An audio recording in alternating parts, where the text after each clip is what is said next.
Hard work ಮಾತ್ರ ಮಾಡೋದಲ್ಲ, smart work ಮಾಡಿದರೆ ಬಿಸ್ನೆಸ್ಸಲ್ಲಿ ಗೆಲ್ಲಬಹುದು. ಆದ್ದರಿಂದ ಸ್ವಲ್ಪ ಈ ವಿಡಿಯೋ ಗಮನದಲ್ಲಿ ಇಟ್ಟುಕೊಳ್ಳಿ. ಎಲ್ಲರಿಗೂ ಗಿರ್ಮಿ ಕನ್ನಡ ಟಿವಿ ಯೂಟ್ಯೂಬ್ ಚಾನಲ್ಗೆ ಸುಸ್ವಾಗತ ಅಂತ ಹೇಳ್ತಾ ಶುರು ಮಾಡೋಕ್ಕಿಂತ ಮೊದಲು ಯಾರೆಲ್ಲ ನಮ್ಮ ಯೂಟ್ಯೂಬ್ ಚಾನಲ್ ಬಂದು ನೋಡ್ತಿದ್ರಿ ಅವರೆಲ್ಲ ಸಬ್ಸ್ಕ್ರೈಬ್ ಮಾಡ್ಕೊಳ್ಳಿ, ಮತ್ತೆಲ್ಲ ಪಕ್ಕದಲ್ಲಿರೋ ಬೆಲ್ಲೈಕನ್ನ ಪ್ರೆಸ್ ಮಾಡಿ.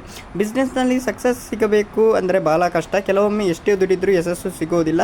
ಅಂಥವರು ಏನು ಮಾಡಬೇಕು ಎಂದು ಕೆಲವು ಮಾಹಿತಿಗಳನ್ನು ಹೇಳ್ತೇನೆ. ಜೀವನದಲ್ಲಿ ಯಶಸ್ಸು ಗಳಿಸಬೇಕಂದ್ರೆ ಕಠಿಣ ಶ್ರಮ ಅತ್ಯಗತ್ಯ. ಅದರ ಜೊತೆಗೆ ಸರಿಯಾದ ನಿರ್ದೇಶನ ಮತ್ತು ತಿಳುವಳಿಕೆ ಮುಖ್ಯವಾಗುತ್ತದೆ. ಅನೇಕ ಬಾರಿ ಬಹಳಷ್ಟು ಪ್ರಯತ್ನ ಮಾಡಿದರೂ ಜನರಿಗೆ ಸಕ್ಸಸ್ ಸಿಗೋದಿಲ್ಲ. ಇದಕ್ಕೆ ಮುಖ್ಯ ಕಾರಣ ಸೂಕ್ತ ಮಾರ್ಗದರ್ಶನದ ಕೊರತೆ. ನೀವು ಮಾಡುವ ಕೆಲಸದಲ್ಲಿ ಬಿಸ್ನೆಸ್ನಲ್ಲಿ ಸಕ್ಸಸ್ ಕಾಣಬೇಕು, ಲಾಭವಾಗಬೇಕು, ಸುಖಕರ ಜೀವನ ಬೇಕು ಎನ್ನುವವರು ಈ ನಿಯಮವನ್ನು ಪಾಲಿಸಬೇಕು.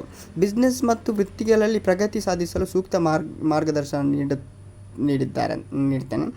ಯಾವುದೇ ಕೆಲಸ ಪ್ರಾರಂಭಿಸುವ ಮೊದಲು ಆಳವಾಗಿ ಯೋಚಿಸಬೇಕು. ನೀವು ಈ ಕೆಲಸ ಏಕೆ ಮಾಡುತ್ತೀರಿ, ಅದರ ಫಲಿತಾಂಶ ಏನಾಗುತ್ತದೆ, ಅದರಿಂದ ಲಾಭವಿದೆಯೇ, ಅದನ್ನು ನೀವು ಸಮರ್ಥನ ಎಂಬ ಪ್ರಶ್ನೆಗಳನ್ನು ಮೊದಲು ನೀವು ಕಂಡುಕೊಳ್ಳಿ.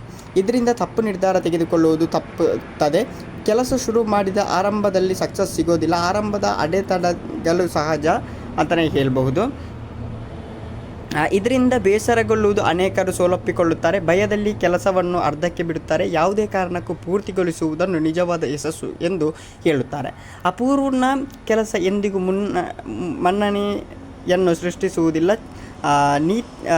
ನೀವು ನಿಮ್ಮ ಪ್ಲ್ಯಾನ್ ಮತ್ತು ಯಶಸ್ಸಿನ ರಹಸ್ಯಗಳನ್ನು ಇತರರೊಂದಿಗೆ ಮೊದಲು ನೀವು ಹಂಚಿಕೊಳ್ಳುವುದನ್ನು ಬಿಡಬೇಕಂತಲೇ ಹೇಳ್ಬೋದು.